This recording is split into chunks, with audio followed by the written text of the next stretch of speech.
So we see here in James chapter 1:13, it says, let no man say when he is tempted, I am tempted of God, for God cannot be tempted with evil, neither tempteth he any man. So it's saying here, okay, God does not tempt you. Only the tempter. God will never deliberately lead a person to commit a sin, because that would not only go against his nature, but it would always oppose his purpose of molding his creation into his holy image. You see that? So how would a God who created you turn around and tempt you?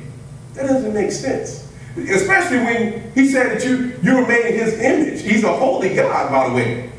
So how could you ever blame God and say that he tempts you? How? So we find, beloved, that it says this, neither tempteth, I love this part here, neither tempteth he any man.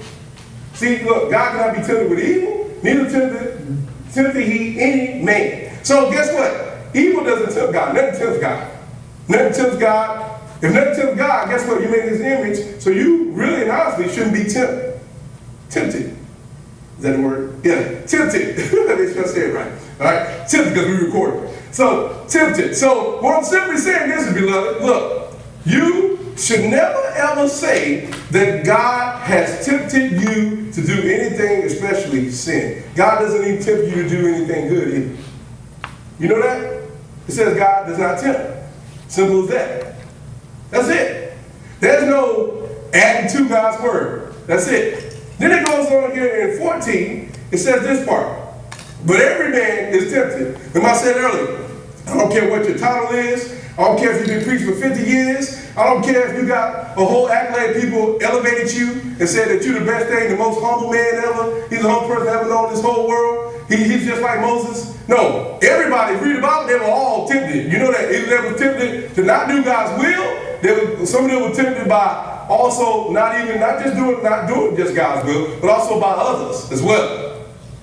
And guess what? When other people tempt you to do wrong before God, that takes a lot of prayer. I know. A lot of prayer. A lot of reading his word. That's why today, this is my whole point. When you get tempted, you should be able to go back to this scripture right here.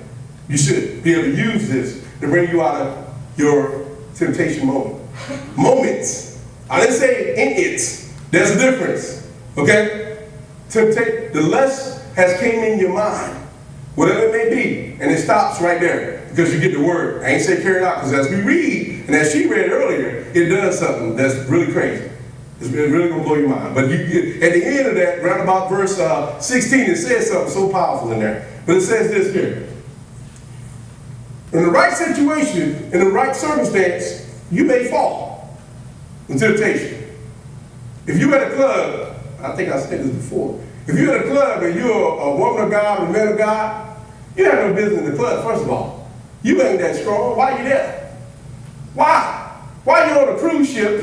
Oh, y'all don't want me to go. Listen, why are you on a cruise ship and they drink tequilas and margaritas? Now, I know I as a pastor, I don't drink anyway.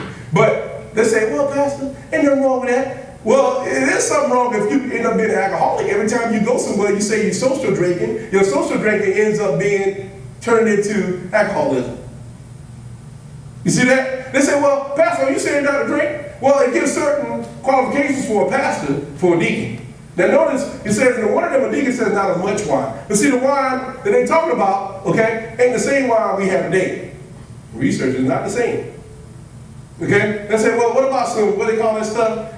Let's say it's Jubilee, whatever wines they got, I don't drink. If I say it wrong, please don't laugh at me. But I'm just saying, Jubilee, Chardonnay. Okay, is that what it is? Y'all, do we know that? Because look, do we know? I ain't saying, because you know it, Pastor ain't trying to say y'all drinking, okay? All right. So I'm not trying to say that. I'm just asking you a question, okay? So what I'm saying is simple as this. You have a certain amount of temperament that you can only allow when it comes to temptation. As a Christian and believer, you cannot put yourself in harm's way. You can't go under the gun because you're trying to make a decision on your own. Remember I said on your own. Because you're going to need the help of God. So this is what happens here. It says this here, it goes here in 14. When he is drawn away of his own lust. You know, the word drawn means this. You are dragged away. You are dragged. Remember I said there's two tempters, Satan and you. You make a decision, so you can't blame God. You make a decision to get dragged away because of your own lust. And I ain't talking about just lust in the sex aspect. I'm talking about the lust of certain things you know that's bad for you. Okay? You are drawn away. You have been made to believe in your mind, and also you let it get in your heart. You have been made to believe in your mind and your heart that, guess what? It's okay for me to be drawn away at this moment because I'm going to come back to God. He's going to forgive me. Someone, we play Russian roulette with God. It's called Russian roulette, by the way, with God. You don't know where that's going to lead you, but you believe you can come out before you even do it. That's messed up. That is messed up. You know why it's messed up? Because we'll say, well, guess what happened? We'll say, guess what? God is going to allow us to escape, make a way of escape. But I'll be willing to do wrong in my sin just so at the end he's going to fix it. No. Either you're in with God or you're not. Simple as that. You can't play that shadow. He ain't the God of shadows. Amen. Just hang here with me a little bit more, guys. I know it's getting kind of tight right now. I understand. Okay? See, this is what happens to an addict. Now, guess what? This is what I love most about anytime you see a word. Every time I see addict written anywhere, I don't think about it just being alcohol or drugs. I think about being addict with everything. Everything. You got a person, they're a lying addict. You see what I'm saying? You got a person, guess what? They're a thieving addict. You got a person, guess what? They're a conning addict. You see all that? That's what I see. And I want you to see this in the same light. Because, see, what the devil does is he masquerades around. He deceives you. And see, when he's deceiving you and your mind deceives you too, guess what? He don't want you to think about those things. He wants you to think, those are just little things. You know, sin is sin. It doesn't matter how little it is, how big it is, how bad it is. I don't care if you killed 30 people and one person killed one, it's still murder, right? Still murder. Still murder, still sin. That's my point. Okay? So this is what happens. So sin does not force itself on the unwilling, but it is chosen because of its attractions. You catch that? Sin doesn't choose because you just are unwilling not to sin. What happens is attraction, something you see. I'm gonna get you a story. The lady gonna laugh, really gonna laugh. I got a good one for you.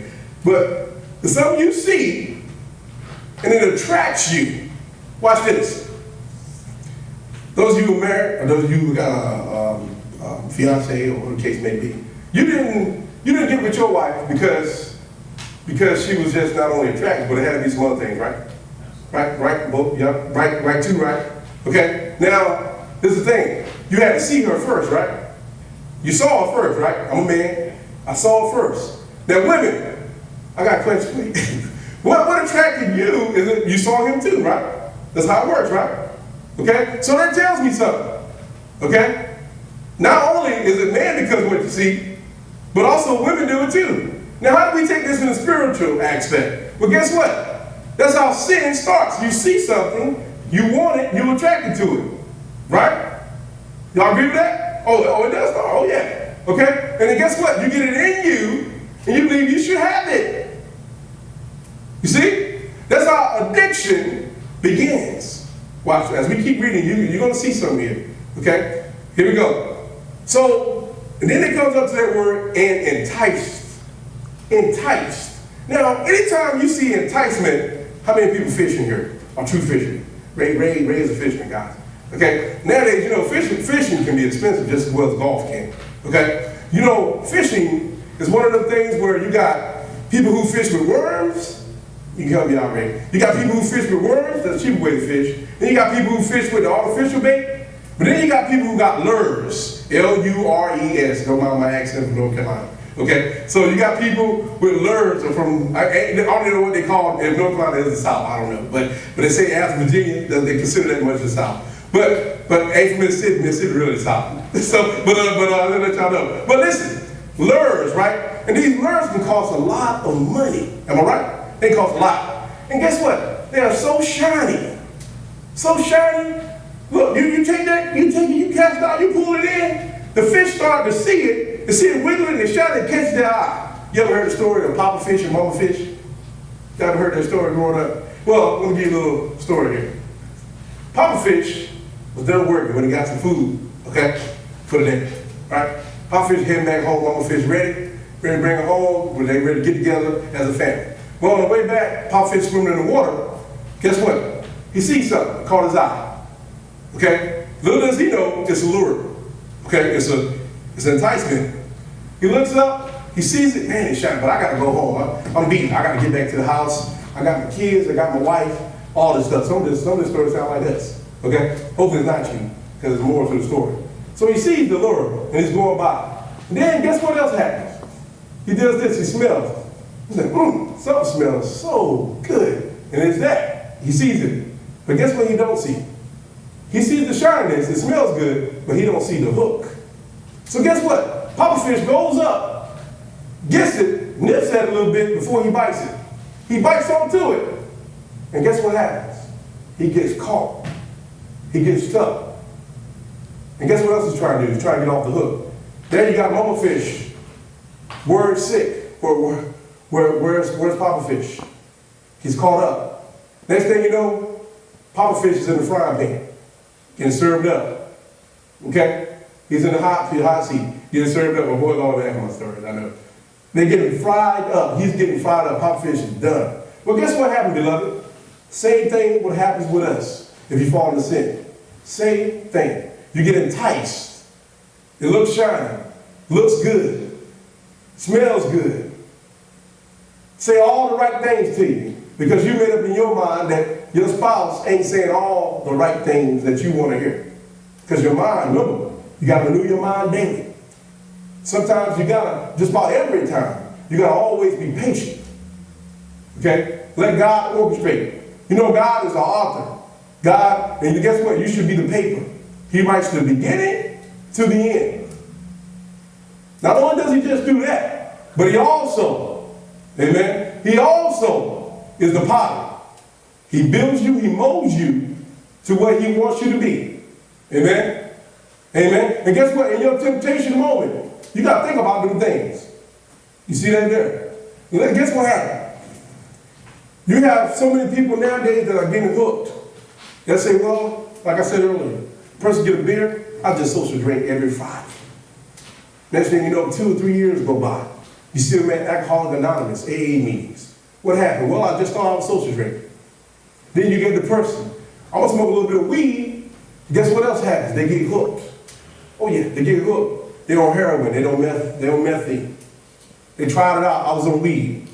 Then you get the person who start off with the magazine, with that magazine, and start masturbating. Not only just to lead to masturbation, but it also leads to them cheating on their spouse. Amen? And you know, these things are addictions, but they start with temptation. Okay? And guess what else happens? Not only does that thing of looking in the magazine, but it also tears your family apart because they believe they can't trust you. Because now you're looking at this to them, your spouse, whether it's men or women, to them it's like you cheating on them.